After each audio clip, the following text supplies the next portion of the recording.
Hello. Today I will be bringing you the Tier 7 US cruiser, the Pensacola, in another ranked game analysis. Now, the Pensacola is a ship I've straight up said I don't recommend bringing to ranked, and in fact it's not a cruiser I recommend at all for ranked. However, I know there's a lot of people simply don't have any options or simply like playing the ship and so forth, and I am playing on my alt, on which I've been playing a bunch of strange ships that I wouldn't recommend, like for example the York and other such things. And I figured this would be a good example of how to perform in this ship. Now this is rank 5 to 10, meaning pretty well better quality than you usually get in rank, but still not quite the 5 to 2 bracket. I might return to the ship later on to see how it fares in the 5 to 2 bracket, where life gets a lot harder usually. Anyway, the first thing I did was request our Mayhem pop a smoke for us, because the Pensacola, while it has significantly reduced concealment these days, that doesn't change the fact that it's still made of paper. And in general, you don't want to be in the open, you don't want to be tanking shells, so getting into a smoke as soon as possible is exactly what I needed. Nagato is pushing quite aggressively, which I of course like in the Pensacola, not just because the AP shells do so much damage, but I can quickly switch to HE and start burning him. Because regardless of how squishy this ship is, how made of paper... Oh, Fiji? He's gonna turn in, he's gonna dodge them. Anyway, regardless of how squishy this ship is and how made of paper it is, the guns are still very, very strong on the ship, and you have a quite high fire chance on it. So whenever any battleships tries to do what this Nagato is doing, you can actually punish them surprisingly hard in this ship, because, well, you get a bonfire going real fast. If you're able to land all the shells, your HE does a lot of damage, and your chance of setting fires is extremely high. I mean, let's not underestimate the fact that the ship has 10 guns, and 10 guns shooting 203mm HE is no joke at all. Especially since these guns are pretty damn accurate, and the arcs aren't too bad either. And as you can see, this Nagato, I've already set 2 fires on him. He's burning pretty damn nicely. I've made, what, 18k damage to him already? He used his repair too early, I think. So now he's struggling. Oh, Pensacola. Pensacola giving broadside. That's never recommended. And in general, that Pensacola should be playing like I do, which is in the smoke. That's of course why I sailed around behind the Mayhem, because I wanted the smoke to be able to utilize it. You don't want to be in the open in this ship. If you're forced to be in the open, you want to be behind islands and in cover. The last thing you want to do is pushing in and sailing in the open like that Pensacola did. Just unnecessary risk. You should treat this as a Royal Navy cruiser, except you don't have smoke in it. You should absolutely not be doing any sort of open waters fighting. The longer you stay alive in the Pensacola, the more useful you can be, because the DPM on the ship, the amount of damage you can pump out, and the punishing AP is actually surprisingly useful for your team. And in these days, with the meta very heavily being a lot of Belfasts, a lot of Fijis, and all these type of cruisers. Okay, this game has 3 battleships, which is not that good for a Pensacola, since obviously battleships are kind of your nemesis, since they citadel and one-shot you so easily. Anyway, what I was saying, with all these Belfast and Fijis and such, they actually have one significant downside to them, and that's actually that they don't have any planes. And many people tend to underestimate the value planes bring, but with this meta being so heavily focused on radars and hydros and smokes, you get a surprising amount of spotting out of your planes. In fact, I use fighter plane exclusively on both the Pensacola and the Myoko, and on both of them the fighter planes gives my team so much more additional information. Even in battleships I sometimes pop the planes just for additional scouting for my team. But of course you don't need to do it on the cruisers. You got 6-minute planes, so you can just keep them up at all times. In fact, I will show you at the end of the game. I doubt many of you will even be able to predict how much spotting damage I will be causing this game simply with the help of the plane. It's not me spotting them with my ship, putting myself in risk or anything. It's just I have my plane up in the air all the time, and it gives us so much information because everyone else is sitting in smokes, hiding behind walls and such things. So people tend to underestimate the value the planes have. Good night, and now I'm of course shooting AP since I got his broadside. Not really getting the best volleys there, but I do like being able to deal AP damage to them, and in general penetration damage, because of course they can only heal up I think 50% of normal pens, whereas of course fire damage you can heal up 100% of, so well, not HE damage you can I think also heal half, but fire damage is 100% as I meant. Shiratsuyu showing himself. I do deal some overpens to my friendlies here in front of me, which is a bit unfortunate, but that's of course one of the downsides of having to share a smoke with the Royal Navy cruiser. You tend to hit your teammates a bit every now and then. It's not a big deal most of the time because, well, you usually just get overpens, but it can get a bit annoying when you get that warning and you see that you're actually doing a bit of damage to friendlies. Scharnhorst pushing up, shouldn't be doing that. Once again, I think that was a bunch of overpens, which of course sucks because not just the did I do friendly damage, it also blocks my shells, and on a broadside Scharnhorst at this range you can easily do like 8k damage, or maybe even more if you get a good luck with your penetrations. Let's see if you can get a good example here. Well, 5 pens and almost 6,000 damage. So you can do a lot of damage to broadside battleships. In fact, both these Belfast should have been using AP there, but they were shooting HE. But that's actually really common these days. A lot of Belfast that have been advancing in the ranks don't really know how to play cruiser. It's just that Belfast is kind of a face roll ship where they just pop smoke, they sit in the smoke and they kill everything that moves, and then they pop radar and Hydra every now and then and get additional kills, and they advance in the ranks.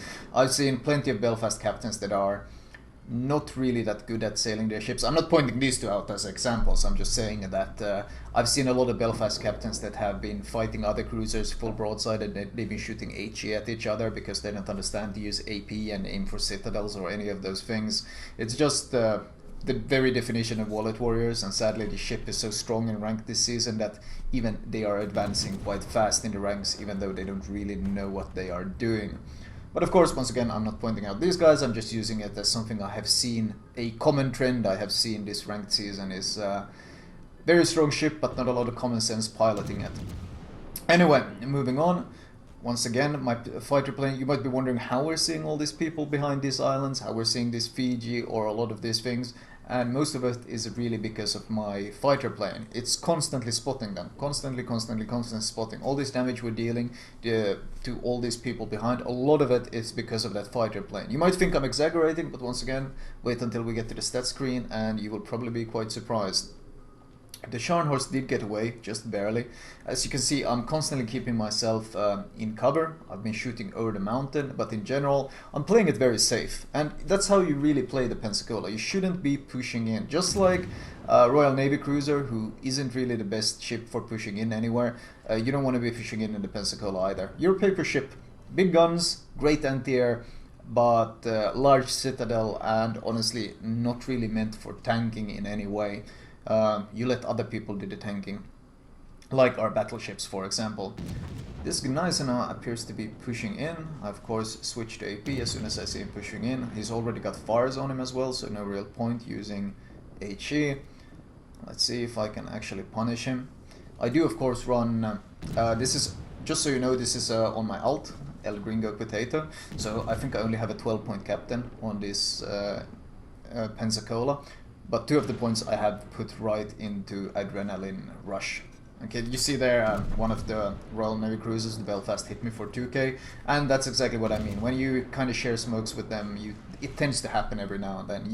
You tend to randomly hit friendlies, they tend to randomly hit you. It's not the end of the world, because usually we're talking very small amounts of damage.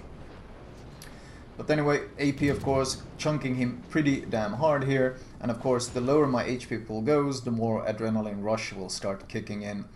Whatever it was spotting us, might have been the Fiji Hydra that was within range, has run out, or I moved out of its range, and this Gneisenau is certainly going to die. He did manage to take one of our battleships with him, so this is still a 4 versus 3, so by no means is this a guaranteed win. I have seen ranked teams do some very questionable things. Once again, we lost vision of the Fiji, we lost vision of the Scharnhorst, and of course the easiest way to get that vision back in this situation is once again to pop that fighter plane. People tend to underestimate the value of this, and you can see from not having any vision, suddenly we can see them both again as soon as I pop my fighter plane. And that's something a lot of people underestimate, just how much information you can gain. In fact, I quite like it whenever I play ranked that there's one ship with the fighter plane. Usually I prefer it to Mayoko, since that's one of my top tier picks for this season, simply because there's so many Belfast and Fijis and smoke campers and such, that just having that one permanent fighter plane up gives you so much more information. Full broadside York, obviously use AP still. Gonna see if I'll be able to punish him. He turns away though, that's unfortunate. Only one citadel. If he hadn't turned away, that would probably have been more. But looking at my damage, you can see already high caliber. 91,000 damage, which is certainly not anything to scoff at, considering, well, I think what, 3 battleships and one of them is still alive. So the Pensacola does have a lot of damage potential. That's never really been one of the issues. And of course the new stealth allows it to disappear from vision every now and then, which it wasn't really capable of doing in the past. It also allows it to surprise enemies. For example, in this case, the old Pensacola would have been perma-spotted here, but since I've stopped firing and I'm still turning my turrets, because of the new updated concealment, I will actually be able to fade away from vision. You see, this York is angled, so I actually don't want to shoot at him, so I wait until my stealth kicks in. York sees I've disappeared and he starts turning out. As soon as he starts turning out, that's when I pull the trigger. And that's of course one of the great strengths of this new updated concealment. Sadly he survives, which is unfortunate, and now I'm giving broadside to a Fiji. And giving broadside on this ship is never a good idea. You're very easy to citadel, but then again the Fiji shouldn't be giving me broadside either. But I'm not able to kill him, he gets insanely lucky. I do get my Confederate and someone else does finish him off, but that was pretty damn unfortunate. Still, Confederate and high caliber in the same game gives you an idea of just how many different targets I've been nailing constantly with these guns and how much damage I've been doing. Scharnhorst waiting for me. This is where I need to turn in hard. You don't want to be giving broadside to any sort of battleship. I think he might have overestimated me a bit, or maybe it was because I turned in, but it looks like he got overpens instead of just deleting me. Should be able to finish him before his reload kicks in. Although if he runs Adrenaline Rush, as I recommend on the Scharnhorst, he probably does. He has a very quick reload. But I do manage to survive, and I still have a massive 555 HP left. And I don't get that kill either. This Belfast manages to nick that kill as well. I think that guy has taken like every single kill I've been working on. So I guess he's having a really good game thanks to pretty much securing every single kill that is there. Anyway, since we already know that we have such a big lead, we can just push in fairly safely and just finish off this York. I shoot down his plane so he can preemptively aim at me, since he probably wants to finish me off. And I see if I can maybe at least get this kill. Nope, clearly it's not meant to be. I get a 0 damage penetration on him, and the Belfast finishes off that kill as well. Okay, that's a bit ridiculous. Still, game ends 111k damage. The additional credits and such is because I'm running the camo. Looking at the base XP, well, 1.9k, and yeah, that Belfast actually got a Kraken by finishing off all those kills and still has less XP than me. That's pretty hilarious. Sadly not able to finish the kills myself, but it's ranked, so it's more important to just win the game than it is to secure the kills, or well, squabble about kill steals. Moving on, of course, as I promised, the detailed report. And this is where it starts to get a bit interesting, doesn't it? Look at my damage upon your spotting. That's the damage my team has caused thanks to my spotting. It's almost 60,000 damage in spotting damage, plus fires caused upon your spotting, 6. That's all warships spotted 3, squadrons spotted 2, torpedoes spotted 4, all this additional stuff, but mostly that almost 60,000 damage. That's just that fighter plane, and you get that quite often when you run these ships that have the fighter plane. Because so many ships these days are Fijis, Belfast, and all these ships that don't have any planes of their own. And when they sit on both sides of the island, they just alternate popping radars and such things. But the fighter plane spots them all the time, and your team can shoot at them all the time. And that's why you end up getting like this ridiculous Pensacola with 60k spotting damage. Like, what the hell? That's ridiculous. But in this current meta I've ranked, it's actually very possible. And I've had my Oka games with just by sitting close to an island with hydro and my plane up, I've gotten like 70k spotting damage. It's pretty absurd. But that's of course one of the things that favor the Pensacola in this current meta. Also the fact that there's so many ships with smoke, means that you can you usually have smoke cover to sit into and smoke cover to use, which of course means that one of the major weaknesses of the Pensacola, which is the squishiness, is greatly reduced in ranked. Now, it's still not a ship I recommend for ranked, but it's certainly not quite as terrible as it used to be, mostly because of the way the meta has been shaped around it. Anyway, let's move on to my recommended build for this ship. Right, starting off, of course, you should have all your modules. I mean, you start out going Radiant, you go Hull, you go gun upgrade, but honestly, you shouldn't be playing stock anything in ranked. If you're playing stock anything in ranked, you're probably going to have a bad time and your team isn't going to be very happy. Premium repair, highly recommended. Premium anything else if you can afford it. Hydro plus catapult fighter. Defensive AA if there were any carriers, but there's not. Main armaments mod 1 in terms of upgrades. Aiming system mod 1 in case for better dispersion. Once again, if there were carriers, I would run AA guns mod 2, but there are literally no carriers pretty much ever on EU, so I don't bother at all. Damage control 1, steering gears mod 2. Once again, there's no point getting damage control since you shouldn't be tanking damage in the ship, you should be avoiding it actively.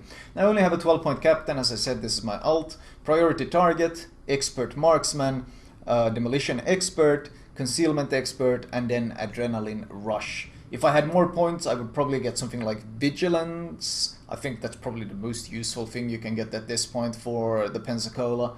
Yeah, honestly, I don't see any other perk that would be as important as this one. If there were carriers, AFT, or if you're planning on leveling up to the New Orleans, then you get superintendents, because this New Orleans benefits greatly from superintendent. But overall, you really shouldn't be having some sort of 19-point captain on the Pensacola, because once again, this isn't really a ship I recommend for ranked. Anyway, that was my Pensacola ranked commentary. I hope you guys enjoyed it.